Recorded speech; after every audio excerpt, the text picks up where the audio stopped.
always believed in the power of forgiveness, but my grandson showed me that some wounds are too deep to heal.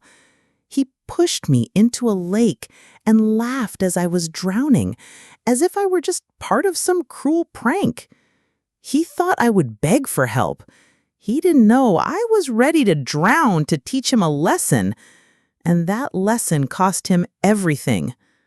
My grandson, Liam, was a beautiful boy. He had his mother's bright blue eyes and my son's easy smile, and for 17 years, he was the light of my life. I had been there for every milestone. His first steps, his first scraped knee, his first ever home run in Little League, the time he won the regional spelling bee. I was his biggest fan, his confidant, and his personal ATM whenever he needed a new gadget or a quick $20 for a movie with his friends. The pride I felt for him was a constant warm hum in my chest, a feeling so strong it sometimes took my breath away. And it was that fierce, unconditional love that made what happened next a complete and utter catastrophe. The day had started so perfectly. The sun was out, a rare and welcome sight after a week of relentless rain. Liam, who had just finished his college applications, had asked me to go for a walk by the lake. I was thrilled. We hadn't had a proper one-on-one outing in months. Not since he'd gotten his driver's license and had been spending all his time with his friends. We walked along the shore, the gentle waves lapping against the rocks, and he told me about his plans for college, about the classes he was excited to take, and about the parties he was looking forward to. He was so full of life and so confident, and I swelled with pride. I had invested so much in him, not just emotionally, but financially. His college fund, a separate account I had started the day he was born, was a testament to my unwavering belief in his future. As we neared the old wooden pier, I saw a group of Liam's friends laughing and splashing each other in the water. My heart sunk a little. I had hoped to have him all to myself, but I smiled and waved. One of his friends, a tall boy with a mischievous grin, yelled out, "Hey, Liam, is that your grandma? What a trooper!" I chuckled and gave a little wave, but Liam's expression had changed. The easy confidence was replaced by a look of something else. Embarrassment? Shame? I couldn't quite place it, but the feeling was as cold and sharp as a shard of ice. He didn't introduce me. He just gave a quick, almost imperceptible nod and kept walking. My heart ached, but I told myself it was just a teenage thing, a fleeting moment of social awkwardness. He led me to the edge of the pier, a rickety old structure that creaked under our weight. I smiled at him, my heart full of love, and said, "This is so beautiful, honey. Thank you for bringing me here." He didn't answer. Instead, he just stood there, staring at the water. I saw his friends watching us, their phones out, their eyes fixed on us with a look of anticipation. A strange, foreboding feeling settled in the pit of my stomach. "Liam?" I asked, my voice barely a whisper. Before I could even finish the word, he pushed me. It was a quick, sudden shove, a brutal act of casual cruelty. I didn't even have time to register what was happening. One moment, I was standing there, a happy grandmother, and the next, I was falling. The air rushed out of my lungs, and the water, so cold it felt like 1,000 needles, closed in around me. I was a strong swimmer, but the shock, the cold, and the sheer disbelief of what had just happened left me breathless. I thrashed and fought, desperate to get to the surface, but my heavy clothes were dragging me down. I could feel the water in my nose and mouth, a burning, suffocating sensation. I was drowning. For a few terrifying minutes, I fought for my life, my lungs screaming for air. When I finally broke the surface, gasping and coughing, I saw him. He was standing on the pier, looking down at me, And he was laughing. Not a friendly chuckle, but a cruel, mocking laugh. A sound so alien and hateful it made my blood run cold. His friends were laughing too, their phones held up, capturing my humiliation. "Don't be so dramatic, Grandma," he yelled, with a face twisted and a look of disgust. "It's just a joke. You'll be fine." My humiliation was his entertainment. My terror was a punchline. I was not just a person to him. I was a spectacle. I managed to pull myself to the side of the pier, my hands raw and scraped, and I looked up at him. I wasn't crying. My tears had been replaced by a cold, hard rage that settled deep in my bones. I was not just a victim of a cruel prank. I was a victim of a betrayal so profound it had shaken the very foundation of my world. They had laughed at me. They had humiliated me. But I was not just going to let them get away with it. They were about to learn that you don't mess with an old woman who has nothing to lose.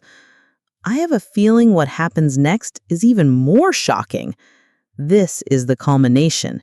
Everything you've been waiting for is right here. Stay with me to see how I finally put them in their place. I sat on the dock for what felt like an eternity, soaked to the bone and shivering, a spectacle for a group of teenagers with the empathy of garden gnomes. They took their pictures, their cruel laughter echoing across the lake, before finally sauntering off, leaving me alone in my shame and rage. The cold had seeped into my bones, but it was nothing compared to the ice in my heart. My grandson, the boy I had raised with such love and pride, had treated me like a disposable object, a prop in his little comedy of cruelty. The humiliation was a raw, burning wound, but the betrayal was a deep, festering infection. When I finally gathered the strength to stand, my legs felt like lead. I stumbled back to my car, the 10-minute walk feeling like a marathon. Every step was a fresh wave of agony, a reminder of what had just happened. My clothes were heavy and clung to me like a second skin, and the cold air bit at my wet face. I got into my car and sat there for a long time, the engine humming softly, a pathetic lullaby of my despair. I didn't cry. I was beyond tears. All I felt was a cold, hard resolve. They thought this was a game? Fine. I was about to change the rules. I drove home in a daze, the world outside my window a blur of green and gray. The house was quiet, a welcome respite from the noise of my humiliation. I went straight to the bathroom and peeled off my wet clothes, the cold water from my shower a shocking but cleansing sensation. I stood there for a long time, letting the hot water wash away the lake water, but I knew it couldn't wash away the memory of his laugh. I got out, wrapped myself in a towel, and looked at myself in the mirror. I saw an old woman with tired eyes, but in their depths, I saw a fire, a quiet, simmering rage that had been awakened. I wasn't going to just sit there and feel sorry for myself. That was what they expected. They expected me to be dramatic, to cry, to call them, to beg for an apology. But they would get none of that. I was going to fight back, not with tears and pleas, but with a cold, calculated strike. I was going to hit them where it hurt the most, their wallets. I knew Liam was desperate to get into a prestigious university, and his college fund was the key to his future, and I was the one who had the key to that fund. I sat down at my laptop, my fingers flying across the keyboard.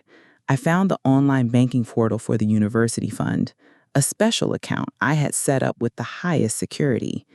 I entered the password, the one I had memorized but never used, a testament to my trust in my grandson's future.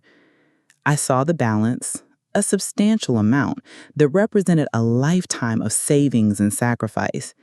And with a single cold act, I took it all back. Every last cent. It wasn't just money to me. It was a symbol of my love, my hope, and my belief in his future. And with a single cold act, I took it all back. The feeling that rushed through me was not one of guilt, but righteous fury. It was a reclaiming of my power, a silent declaration of war. They thought they could use me, humiliate me, and get away with it. They thought my kindness was a weakness to be exploited. They were about to learn how wrong they were. I was not a weak old woman. I was a force of nature, and my fury was a tidal wave. I knew this was just the beginning. I knew they would be furious, that they would try to retaliate. But for the first time in a long time, I wasn't afraid. I was ready. I didn't tell anyone what I had done. I just sat there, in the quiet of my living room, the silent hum of the internet a soothing sound in my ears. I knew what was coming. I knew that soon the phone would ring and the sound of my grandson's voice would be filled with rage, not laughter, and I would be ready for him. I had done what I had to do. I had taken back my dignity, and I had sent a clear message. The day after I transferred the money, a strange calm settled over me. It was the eye of the storm. I knew the chaos was coming, but for now I was at peace. I went about my day as usual, watering my plants, doing a load of laundry, and baking a fresh batch of chocolate chip cookies. It was a bizarre kind of serenity, like I was a character in a movie, waiting for the dramatic climax. I knew it was only a matter of time before the phone would ring and the sound of my grandson's voice would be filled with fury, not laughter. I had a plan, and I was ready. My phone rang just as I was taking the cookies out of the oven. The caller ID showed it was my son, Daniel. I took a deep breath and answered. "Mom?" he said, his voice clipped and cold. "Liam just told us what happened." My heart pounded in my chest. "Oh," I said, my voice deliberately calm. "He told you he pushed me into the lake?" There was a long silence on the other end. "He told us you're being dramatic," Daniel finally said, his voice flat. "He said it was just a joke and you fell in. He said you're overreacting." I scoffed. "A joke? Daniel, I almost drowned. I was gasping for air, fighting for my life. Is that a joke to you?" "Mom, he's a kid. He didn't mean any harm," Daniel said, his voice rising in frustration. "He's just an energetic boy. He was just being playful." I felt a cold wave of fury wash over me. Playful? He had tried to downplay my humiliation, my terror, my near-death experience. He was defending his son, not his mother. "Daniel," I said, my voice low and dangerous. "He's 17. He's not a kid. He's a young man who thought it was funny to watch his own grandmother struggle for her life. And you're defending him? He's under a lot of stress, Mom. He's got college applications and exams, and so he decides to push his own grandmother into a lake?" I interrupted, my voice trembling with indignation. "He's under stress? What about me, Daniel? What about the fact that I almost died because of your son's cruel joke?" There was a long, uncomfortable silence. "You know, Mom, he's really sorry. He feels terrible about it. He's a little emotionally immature." Emotionally immature? My son, who was a grown man, was making excuses for his own son's cruelty. The irony was so profound, it was almost comical. Just as I was about to say something else, a new voice cut in. It was my daughter-in-law, Amanda. Her voice was sharp and filled with a cold, righteous fury. "What the hell did you do, Mary?" she demanded. My heart sank. "What are you talking about, Amanda? Don't play dumb," she shrieked. "You emptied Liam's university fund. You stole his money." The accusation was so blunt, so vicious that I was speechless for a moment. They knew. I had won the first round, and now they were ready for war. "I didn't steal his money, Amanda," I said, my voice calm and steady. "I took back what was mine. It was my money, my account, and I can do whatever I want with it." My words were a cold, hard truth, and I knew they had to hurt. But that's for his future, she stammered, her voice a mix of rage and disbelief. That's his life savings. How could you do that? You're a monster. The insults didn't bother me. Her rage was a validation of my victory. I had hit them where it hurt the most. A monster? I said, a slow, triumphant smile spreading across my face. Amanda, a monster is a person who pushes their own grandmother into a lake and laughs while she's drowning. A monster is a person who defends their child's cruelty. I am not a monster. I am a woman who is tired of being a doormat. I am a woman who is taking back her dignity. There was a long, stunned silence on the other end of the line. I knew they had no answer. I had won. I hung up the phone, my heart pounding with a mixture of righteous fury and exhilaration. They had underestimated me. They had thought I was a frail, helpless old woman, but I was a force of nature, a hurricane of fury and resolve. They had wanted to humiliate me, but I had turned the tables on them. I had taken their money, I had taken their future, and I had taken back my dignity. I knew this was far from over. This was just the beginning of their retaliation, but for the first time, I wasn't afraid. I was ready. The silence after Amanda's outburst was the most satisfying sound I had ever heard. It was the sound of a woman who had been pushed too far, finally pushing back. I knew they were in shock. They had so completely underestimated me, so utterly convinced that I was a passive, docile old woman who would simply wither away in my grief, that the reality of my actions was incomprehensible to them. They were probably standing in their kitchen, mouths agape, staring at a blank computer screen where Liam's future was supposed to be. And the thought of it gave me a kind of cold, quiet joy. I wasn't a monster. I was a consequence. A few hours later, my phone rang again. It was my daughter-in-law, Amanda, but her voice was different now. It was no longer filled with rage, but with a desperate, shaky plea. "Mary, please, we need to talk. You can't do this. You're ruining his life. He's a good kid. He just made a mistake. He didn't mean it." The sudden shift from furious accusation to tearful begging was a testament to the power of a financial blow. All of their high and mighty indignation had evaporated in the face of a canceled college fund. "A mistake?" I said, my voice as calm as a frozen lake. "Amanda, a mistake is forgetting to turn off the lights. A mistake is putting salt instead of sugar in the cookies. A mistake is not pushing your grandmother into a lake and leaving her to drown. That, my dear, is a choice, a deliberate, cruel choice. And you and Daniel chose to defend it." There was a long, pleading pause on her end of the line. "Please, Mary, just give him a second chance. He's been crying all day. He's so sorry." My heart, which had been so cold and hard, twinged with the flicker of something that felt suspiciously like pity. But I squashed it down. Pity was for the weak, and I was no longer weak. "I gave him a second chance when he was 10 and broke my favorite vase," I said, my voice hardening. "I gave him a second chance when he was 15 and lied to me about where he was. I gave him a second chance every single time he took my kindness for granted. But this is not a second chance.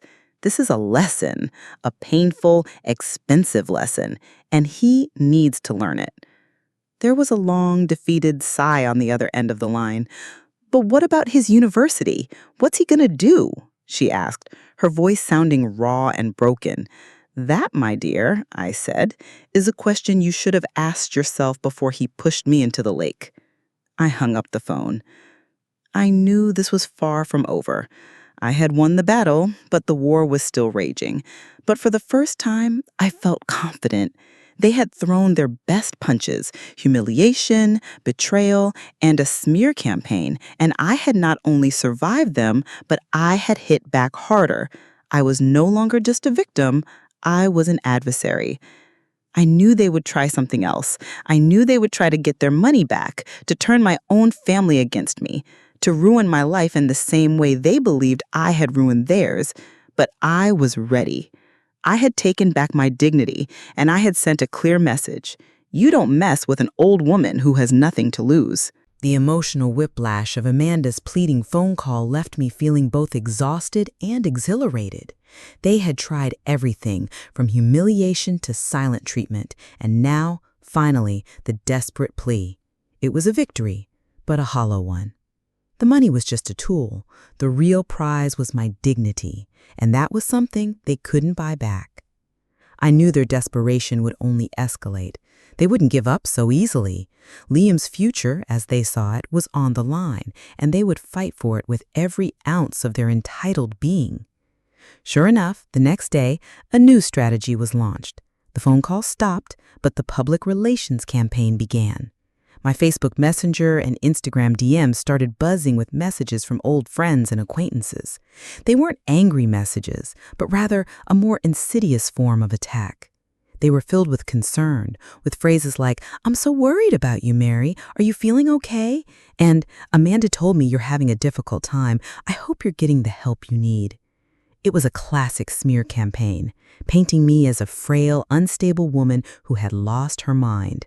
They were trying to make me look like the bad guy, a crazy old woman who had stolen her grandson's future out of spite. The irony was not lost on me. I decided to play their game. I didn't respond to any of the messages. I just let them sit there, a testament to their duplicity. I was not going to give them the satisfaction of a response, of an explanation. They wanted to humiliate me publicly? Fine. I would give them a public humiliation of their own. I went to a local print shop and had a large banner made. It was simple, but the message was clear.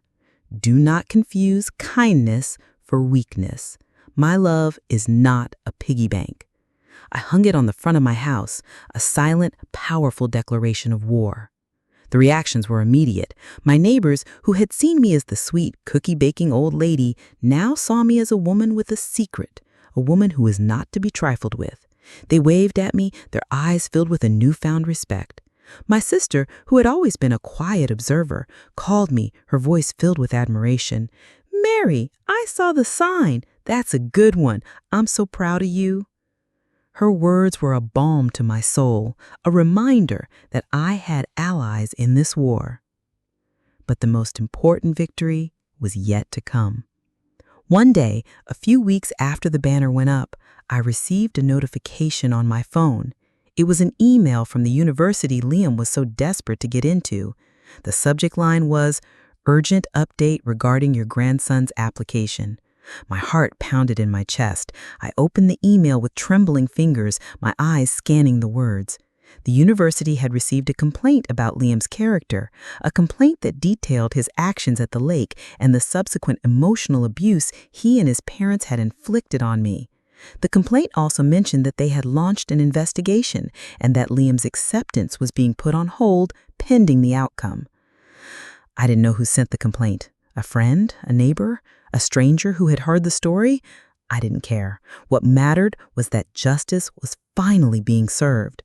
The power of that anonymous tip was a reminder that you don't have to fight your battles alone, that there are people in the world who believe in justice, who will stand up for what's right, even if they're a complete stranger.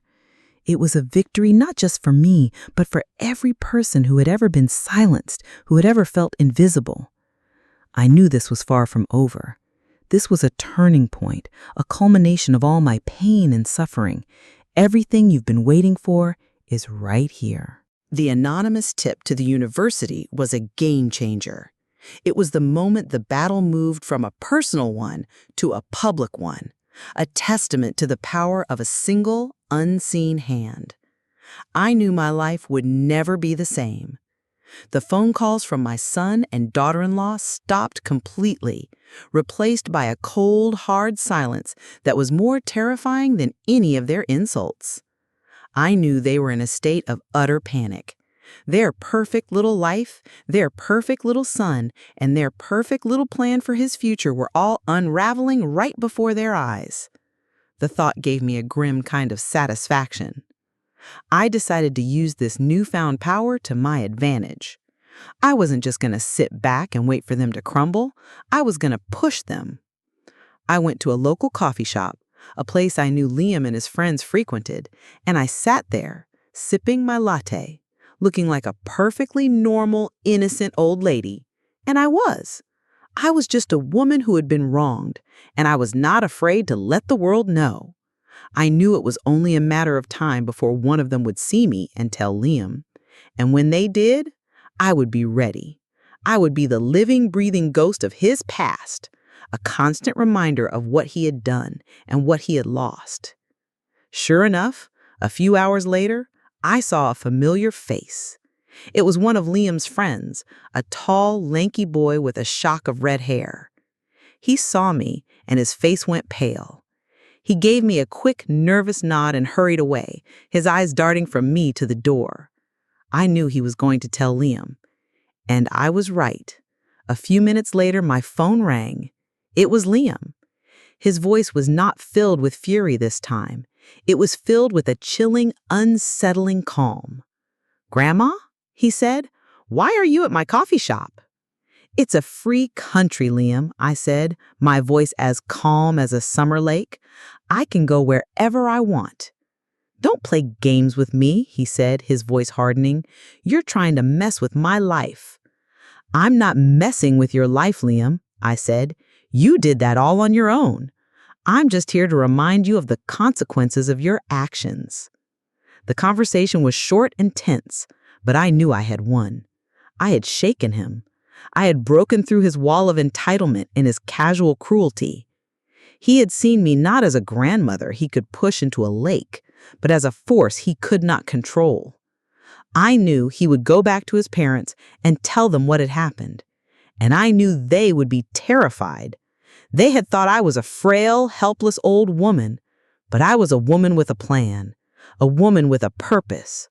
I was a hurricane of defiance, and they were about to be caught in my storm. The next day, my son, Daniel, called me.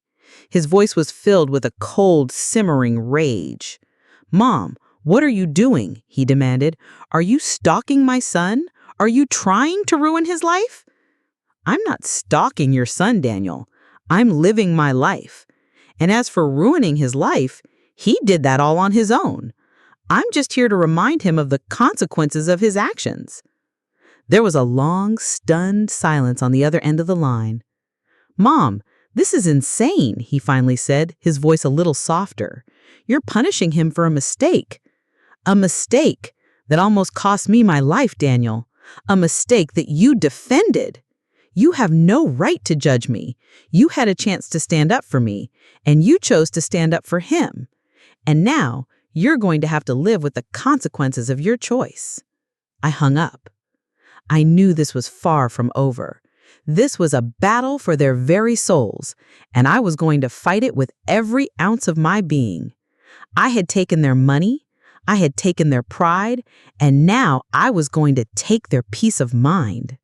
I was going to be a constant, haunting presence in their lives, a living, breathing reminder of what they had done. The day after my conversation with Daniel, the public relations war escalated. My mailbox was stuffed with anonymous letters, some with cruel, childish drawings of a skeletal woman pushing a boy into a lake, others with long, rambling accusations of greed and selfishness. My son's and daughter-in-law's friends were now actively campaigning against me on social media, posting articles about elderly emotional abuse and the quiet narcissism of the elderly. They had their own army of misguided followers, people who saw me as nothing more than a villain in their twisted narrative. I was the Grinch, the evil witch, the greedy old woman who had stolen her grandson's future. The irony was so profound it was almost comical. I knew this was their last desperate attempt to regain control. They couldn't beat me in a direct confrontation, so they were trying to beat me in the court of public opinion. But they had underestimated me. They had thought I was a frail, helpless old woman, but I was a woman with a plan, a woman with a purpose. I was a hurricane of defiance, and they were about to be caught in my storm. I decided to turn their public humiliation into a public victory. I wasn't just going to sit back and let them win. I was going to fight back. I went to my local community center and asked the director if I could give a talk. He was a kind, older man, and he knew me as the woman who had always brought him my famous apple pie. He looked at me with a mix of confusion and concern, but he agreed.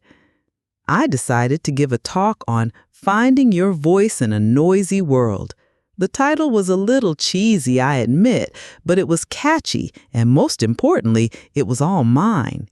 I didn't just want to talk about my own story. I wanted to empower others. I wanted to show them that they had a voice, that they had power, and that they had a right to use it. The day of the talk, the community center was packed. My friends were there, my neighbors were there, and a few reporters from the local news were there, their cameras set up and ready to go. I stood on the stage, looking at the sea of faces, and I felt a sense of calm that was so profound it was almost overwhelming. I wasn't scared. I was ready. I took a deep breath and began my story. I didn't hold back. I talked about the love I had for my grandson, the money I had saved for his future, and the cold, hard reality of what he had done. I talked about the emotional abuse, the betrayal, and the gaslighting. I talked about how they had tried to turn me into a villain, but how I had refused to play the part. And so, I said, my voice rising in a crescendo of emotion, I decided to fight back. Not with anger, not with tears, but with my voice. I decided to show them that a woman's worth is not tied to her money, to her status, or to her family. It's tied to her dignity, to her courage, and to her ability to stand up for what is right. I'm not a villain, I'm a hero, and I'm not going to let them take that away from me. The crowd erupted in a standing ovation. People were crying, clapping, and cheering.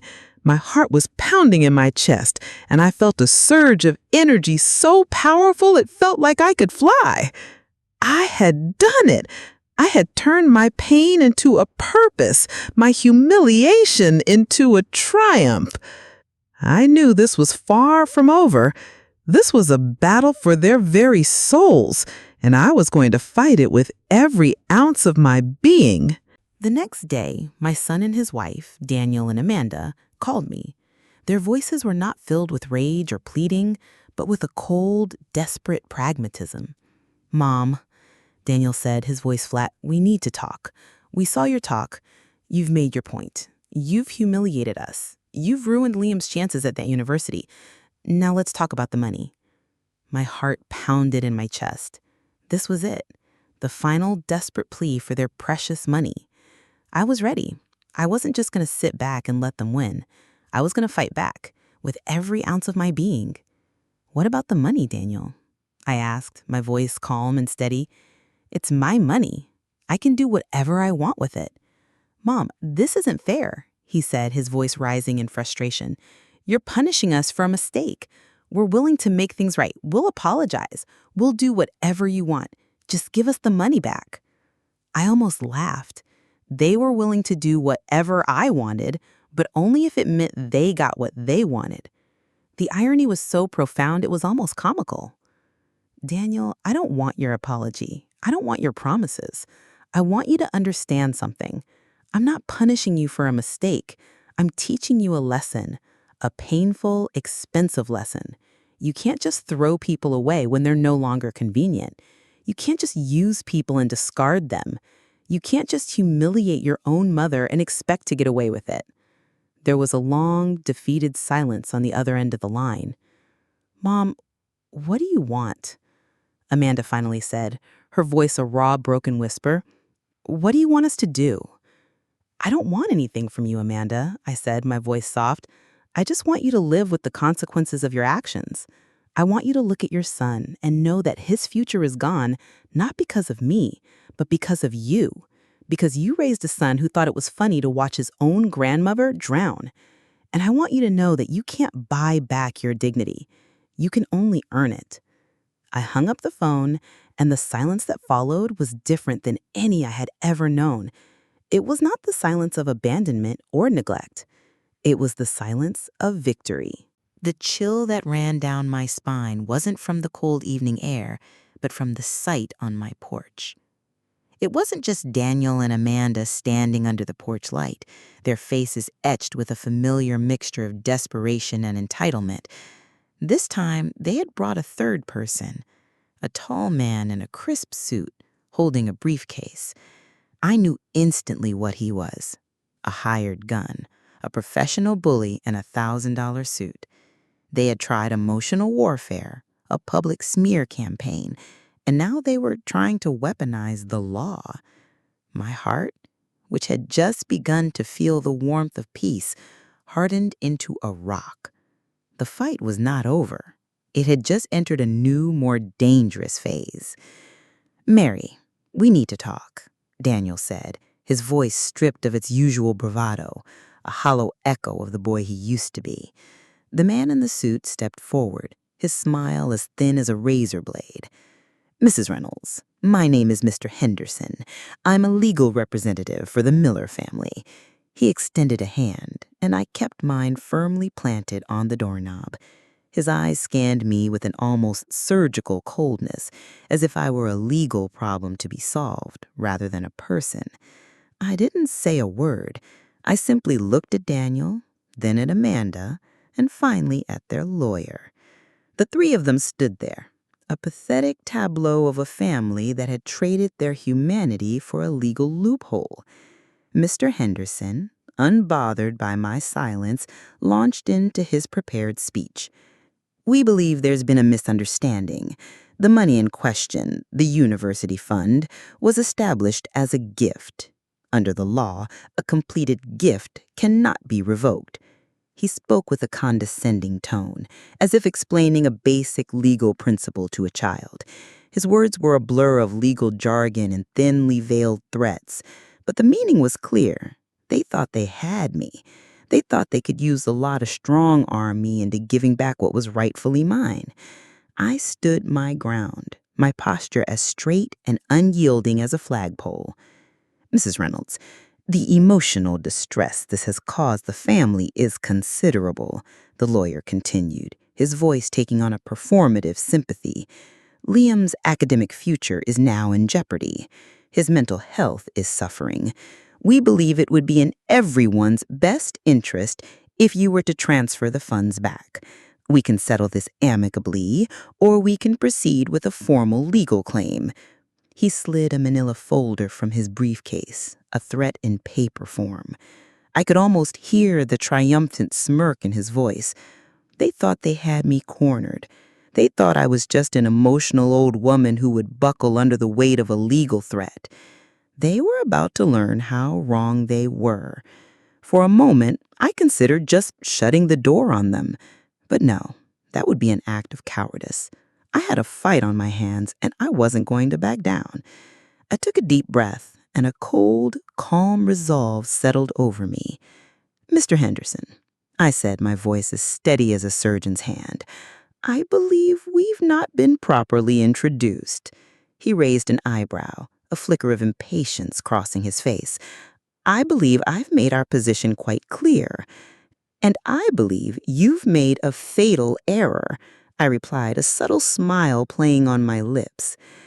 "You see, while you've been so busy Googling revocable gifts, you've overlooked a crucial detail." I gestured for them to step inside, and they did, a little too eagerly. Their victory felt so close they could taste it. We went into my living room, the very same room where I had once cradled my son as a baby. The room was now a courtroom. I sat in my favorite armchair and looked at the three of them. Amanda was wringing her hands, her eyes darting between me and her lawyer. Daniel was standing rigid, his face a mask of anxious entitlement. Liam, my grandson, was still hanging back, a silent, ashamed observer. I looked directly at Mr. Henderson.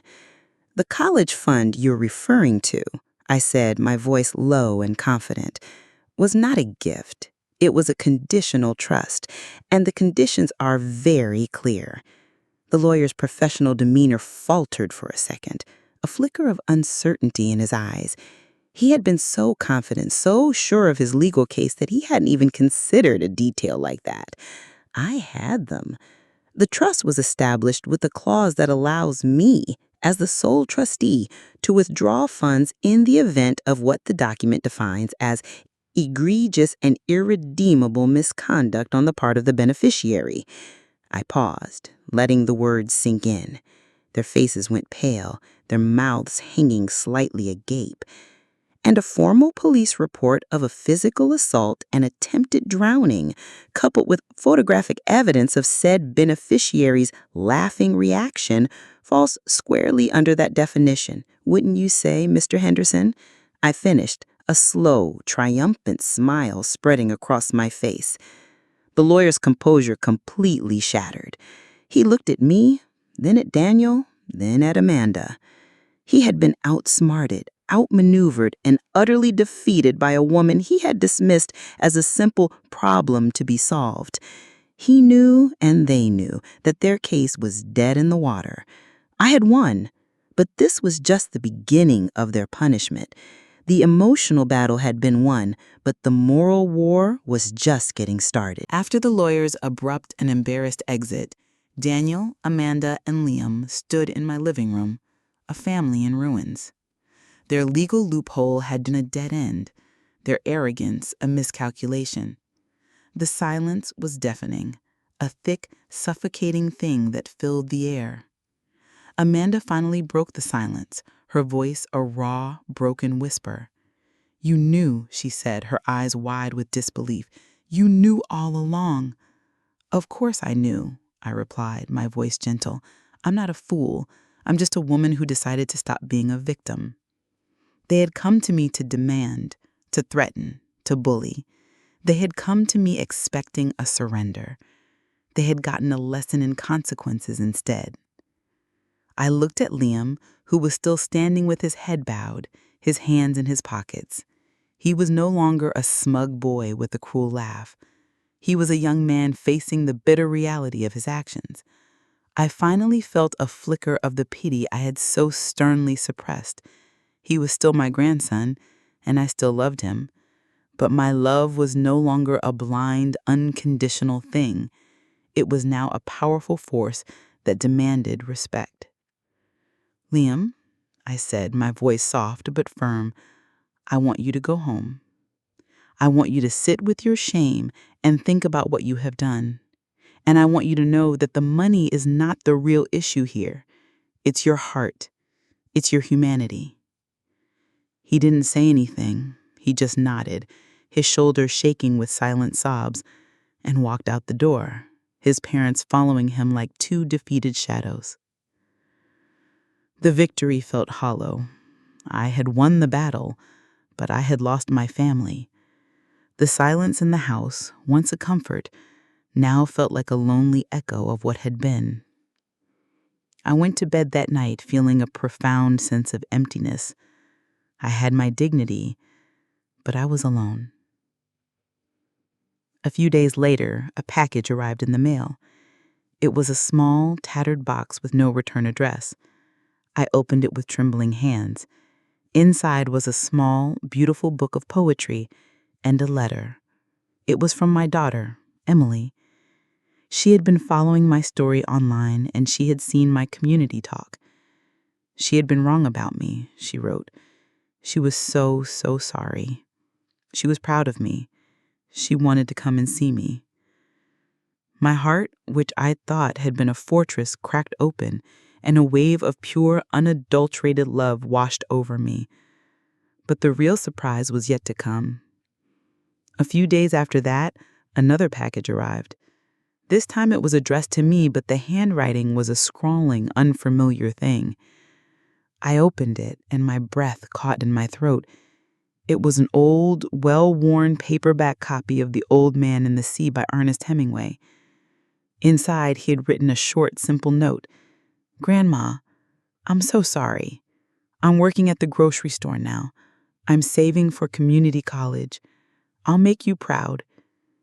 It was from Liam. He had not just sent me a book. He had sent me a piece of his soul. He had learned his lesson. He had learned that kindness is not a weakness. He had learned that love is not a piggy bank. He had learned that family is not a disposable object. He had learned that he had learned that his grandmother was a hero. My son, Daniel, came to see me a few days later. He didn't come to argue. He didn't come to plead. He came to apologize. He told me that he had realized the extent of his own failure. He had failed as a father, as a husband, and as a son. He had let his wife poison their family with her entitlement and her cruelty, and he had let his son become a monster. But he was going to change. He had found a new job, and he was going to use the money to pay for Liam's community college. He was going to take responsibility. He was finally becoming the man I had raised him to be. The conversation was quiet and raw, filled with a deep, profound sense of forgiveness and the long overdue sense of peace. My son had come home. My story had started with a betrayal, with a cruel act that had almost cost me my life, but it had ended with a victory. Not a victory of money or of revenge, but a victory of love, of family, and of forgiveness. I had not just won. I had won back my dignity, my courage, and my heart, and I had taught them all a lesson they would never forget.